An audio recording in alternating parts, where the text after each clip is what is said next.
Pemerintah resmi melanjutkan program Kartu Prakerja dengan skema baru pada tahun 2023. Anggaran yang disiapkan pada tahap awal sebesar 2,67 triliun untuk 595 ribu penerima program. Apakah kartu ini berpeluang besar untuk wirausaha dan membantu korban PHK? Kami akan mengulas lebih dalam bersama dengan Direktur Eksekutif Segara Institute, Peter Abdullah. Pak Peter, kemarin sudah ada launching skema Kartu Prakerja tahun 2023, Pak. Apakah menurut Bapak Kartu Prakerja ini programnya ini menjawab tantangan-tantangan di tahun 2023, Pak? Kartu Prakerja adalah program yang memang didesain untuk memenuhi kebutuhan dari pekerja, ya. Baik itu pekerja yang sudah bekerja maupun pekerja yang masih mencari pekerjaan, ya. Jadi ini memang rancangan yang didesain dengan cukup baik oleh pemerintah, ya, dan juga dieksekusi dengan baik untuk memenuhi kebutuhan, ya, para pekerja kita. Yang kita ketahui salah satu permasalahan di pekerja kita adalah kompetensi. Nah, Kartu Prakerja ini kan didesain untuk meningkatkan kompetensi dari para pekerja kita. Nah, kompetensi itu dibutuhkan oleh pekerja, baik untuk pekerjaannya saat ini, pekerjaannya yang akan datang, kalau seandainya yang bersangkutan promosi, ya, mengalami peningkatan karir, atau juga ketika pekerja itu harus keluar memasuki pekerjaan yang berbeda, pekerjaan yang ya salah satunya yang tadi disebutkan, kalau seandainya ada pemutusan hubungan kerja, ya harus keluar dan kemudian masuk ke jenis pekerjaan baru. Jadi tantangan-tantangan para pekerja ini yang coba diadres, ya, coba dipenuhi oleh program prakerja. Dan saya kira kalau kita melihat dari selama 2 tahun terakhir, ya ini sudah 2 tahun berjalan, itu kinerja dari Kartu Prakerja ini cukup baik. Baik, ini idenya baik, implementasinya juga baik, Pak. Namun anggarannya diturunkan signifikan dari tahun lalu 18 triliun, tahun ini di tahap awal hanya 2,67 triliun. Apakah menurut Bapak ini perlu diperbesar atau sebenarnya cukup 2,67 triliun tahun 2023? Jadi 2,67 itu hanya untuk di awal, ya, untuk di periode awal di semester 1 mungkin, ya. Karena target dari, kalau kita lihat dari selama 2 tahun ini kan pencapaiannya udah yang sudah tersentuh oleh Kartu Prakerja ini sekitar 16 juta, Mbak Mercy, ya. Nah, tahun ini itu ditargetkan 1 juta, ya. Memang ada penurunan, tetapi saya kira lebih fokus, ya. Karena kalau untuk yang sebelumnya di masa pandemi itu Kartu Prakerja kan diarahkan untuk sebagai salah satu bentuk semi bansos, ya, dikombinasikan dengan bantuan sosial.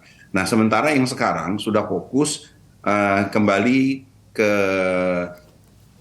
kitohnya, kepada desain awal dari Kartu Prakerja, yaitu murni untuk peningkatan kompetensi. Jadi bentuknya adalah pelatihan. Memang masih ada unsur dana bantuan, tetapi itu lebih ke menindaklanjuti pelatihan yang diberikan. Jadi jumlah maupun target hanya 1 juta, tapi saya kira ini lebih fokus dan diharapkan menjadi lebih efektif, ya. Total untuk 1 tahun 2023 ini yang saya dapat informasinya adalah 1 juta. Biaya anggarannya untuk periode awal, yang periode awal ini kan sekitar 500 ribu sekian, ya, target pekerjanya, dengan dana sekitar 2,5 miliar. Nah, nanti di periode berikutnya, ya, masih tahun 2023 itu targetnya sekitar 400 ribu, lebih 450 ribu mungkin, dengan anggaran nanti ada tambahan anggaran seharusnya ada sekitar 1,5 triliun. Harapannya tahun 2023 ini program Kartu Prakerja bisa lebih fokus ke siapa ini, Pak? Apakah yang menerima PHK atau pekerja seperti apa yang bisa menerima program Kartu Prakerja supaya lebih fokus, efektif dan tepat sasaran? Jadi fokusnya adalah fokus kepada peningkatan kompetensi dari pekerja, ya. Jadi komponen yang ada di dalam bantuan Kartu Prakerja sekarang ini murni kepada pelatihan, ya. Jadi kalau di semi bansos itu kan untuk pelatihannya hanya sekitar 1 juta itu, ya. Jadi di masa-masa pandemi itu lebih diutamakan bansosnya kan, lebih banyak untuk bansosnya.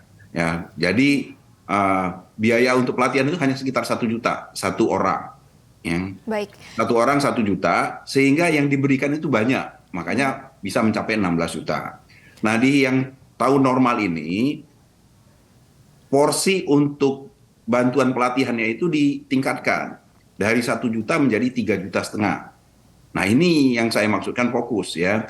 Jadi setiap pekerja yang mendapatkan bantuan kartu prakerja itu, dia mendapatkan bantuan untuk mengikuti pelatihan sejumlah nilainya ya itu 3,5 juta. Nah, Baik. sehingga lebih efektif meningkatkan kompetensi dari pekerja. Baik, apakah diprioritaskan kepada mereka yang terkena PHK, Pak? Atau kepada masyarakat luas secara umum ini bisa ikut serta?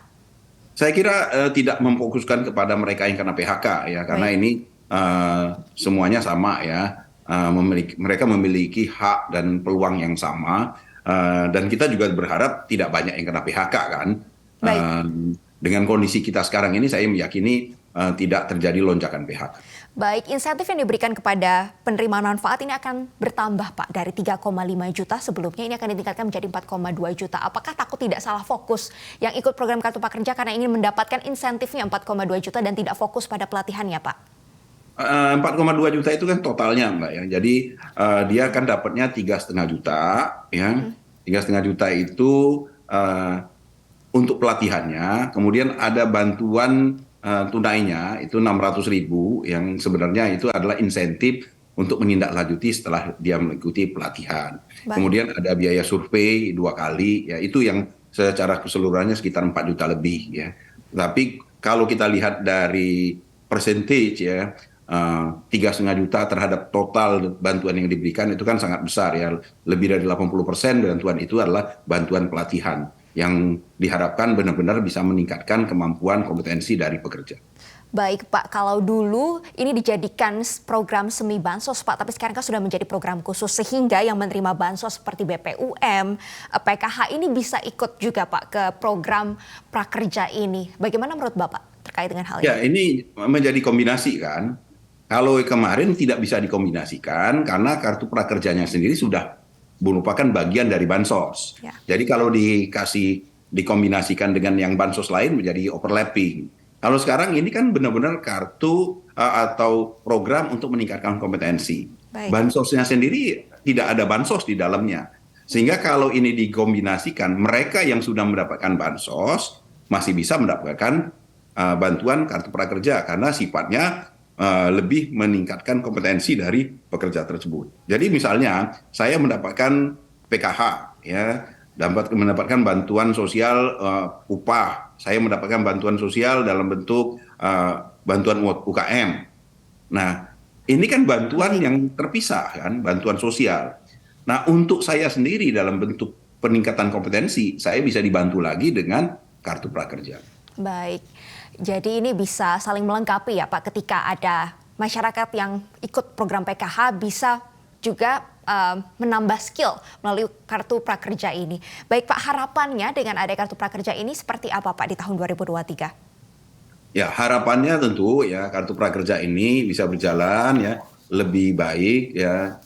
Yang kemarin saya kira sudah baik ya. Terbukti kartu prakerja kan mendapatkan banyak sekali penilaian bahkan award ya sebagai sebuah program yang dirancang dengan baik ya, termasuk sebagai salah satu program yang sejak awal sudah didesain menggunakan teknologi digital ya sehingga lebih transparan, lebih bisa dipertanggungjawabkan ya. Nah, harapannya tentu hal yang sudah baik itu bisa ditingkatkan pada tahun 2023 ini ya.